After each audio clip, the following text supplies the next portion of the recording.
It is 10-8. So Tyson Fury retained his WBC World Heavyweight title against Derek Chisora on Saturday night after the fight was stopped in the 10th round. But it seems he is not content being king of the ring. He also wants a #1 with Sweet Caroline, and who can blame him? It's everyone's favourite song. We want to hear it sung loud and proud on Saturday night, don't we? Tyson, it's always good to see you. And I have to say, you're lifting our spirits. Good morning, you guys. With that jumper. There we go. It's out in style. Get up. Got my own face on my own jumper. I have to say, Tyson, considering it was only a week ago that you were in the ring with Derek Chisora, you're looking very well. I mean, not too many marks, not too many scratches. How are you feeling, just, you know, it's not even a week, is it? Just a few days post-fight. Yeah, I'm feeling pretty sore, to be fair. Sore body, sore hands, sore shoulders. But I think we'll get over it, you know. It's just on the surface type of wounds. A couple of weeks, I'll be back to normal. Cannot wait to get back in the gym, to be fair. And you're getting back in the gym. What are you now training for, Tyson? Who's next? Well, next year, we're looking at fighting for the undisputed heavyweight championship against Alexander Usyk. If that fight can be made, that will be next, maybe February, March time. So we're just really looking at opponents, who really wants it, and where we're going to put the next event. So very interesting times, Queen. As you know, Tyson, I'm a big fan of yours, and I do like boxing. I saw the fight, and the bit after the fight is often one of the most exciting, when Usyk climbed up onto the edge of the ring and you had a bit of a face-to-face and a confrontation. Did you see anything in Usyk at that moment that you thought, OK, this guy means business? I know that you've said in the past you're not scared of anything, but he feels like, I mean, he's got a great track record, hasn't he? He's obviously beaten Anthony Joshua twice. Yeah, he's just an ugly little man, to be honest. When I was looking at him, he was just a very ugly little man.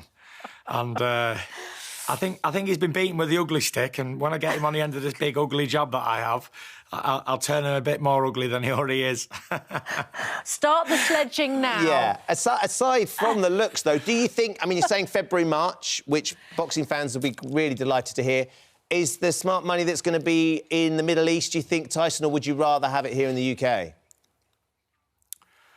Well, it could be in the Middle East. That's a possible venue. Or it could be here at Wembley. We're not too sure on the situation yet, what's going to go on, so we'll just have to find out in the new year. Do you have a preference yourself? My lawyers and promoters will be dealing with that.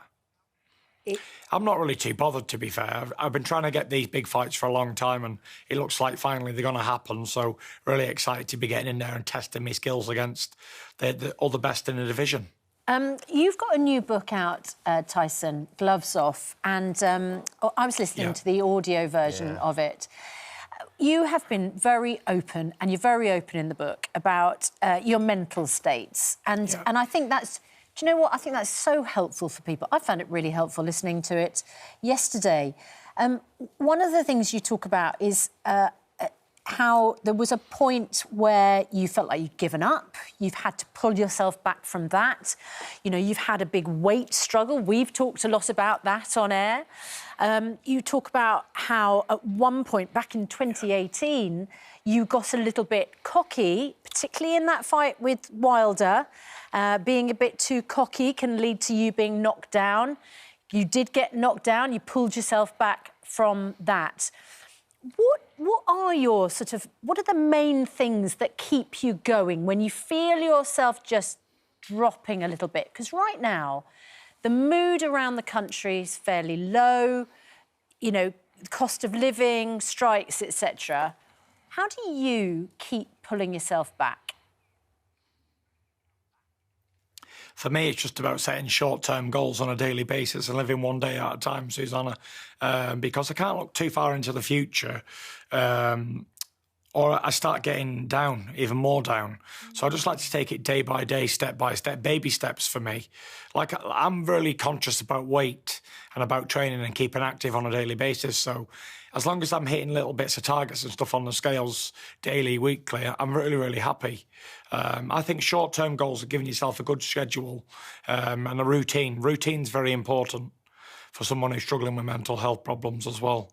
It's so important. Exercise, yes. eating well. Yes, absolutely. And that's a really, you're right, short-term goals, because little things you can do, then you get a sense of achievement, don't you? Whereas long-term plans can feel a little bit out of reach. The other thing you've talked very openly about is that you don't know how to quit.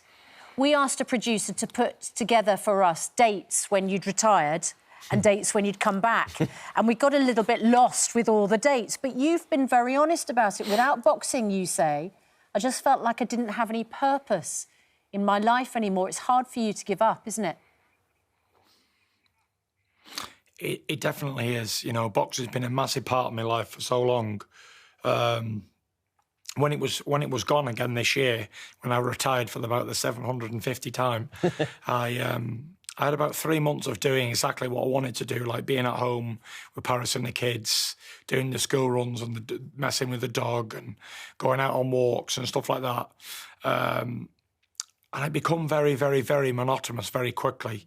And I thought beforehand that I'd be able to be happy with that life. But I know now that I'm not going to be happy with that life. And I sort of know where I went wrong, because I retired at the height of my peak of my powers, and I didn't have another job to go into. Although I was filming a Netflix documentary, writing a third book and recording a single, I still didn't have a full-time job. So next time I retire, which could be in the future quite quickly, you never know, then I'll have a full-time job. So, yeah, I'm looking forward to the next chapter. But for now, I cannot wait to keep continuing with what I'm doing and keep winning. As Susanna says, you sort of don't know when to quit, but when you talk, particularly after, I think, the third Wilder fight, and you sort of had some short-term memory loss, and you kept asking your brother, what round did it finish in? How many times I knock him down? Where did he hit me? And I know that that's something you're very conscious of as well. As a father to 6 kids and a husband to Paris, that actually, you know, there is damage that can be done the longer you're in that boxing ring, and that's something that you've got your eye on. You don't want to leave it too late. No, I'm very cautious of leaving it too late and exiting the game with all my faculties in order. But it's like, how long's a piece of string? How long does it go on for? But I'm always waiting for that sign, that signal that the body's going to give me to say, well, that'll be enough, and is this going to be it? But I'm not sure if it's ever going to be a certain moment that it's going to say to me, well, Tyson, this is enough now. And this is where all champions from the past have struggled. They've struggled on walking away. But hopefully I won't be one of those, and I'll know when it's right, when the time comes. You're recording the cover of Sweet Caroline for charity. It's 3-1 to become the Christmas #1. Obviously, it's being sung a lot at the moment at the World Cup. If you were Gareth Southgate going into the dressing room before England take on France on Saturday, what would you say as a champion, Tyson? Well, you know, it's all about the winning mindset. So I think it's very, very, very similar whether you're playing in the quarterfinals against France or you're walking out for the world heavyweight title. The mindset has to be the same. So what I'd say is, look, you've done all the hard work. We're in the quarterfinals. We've got France. But, you know, to go on and win the World Cup, you must beat the best teams. So it's all right getting an easy draw to begin with, what everybody wants, but at some point in the delivery, you've got to beat the top teams. So this is the first hurdle onto beating the big teams. I mean, if we're going to win it, we've got to beat every single person in it. I think we're very, very, very capable of winning, and they've come this far. So, you know, let's hope they can go better than 2018 World Cup and win it. We're all with you on that, Tyson. Thank you so much for joining us this morning. Best of luck with the single and the book. And we will be waiting with bated breath for when that fight finally gets made with Usyk in the spring. Thank you, guys. It's always a pleasure. Good luck, Merry Christmas, and God bless everybody. All the best. Merry Christmas. Thank you, Tyson.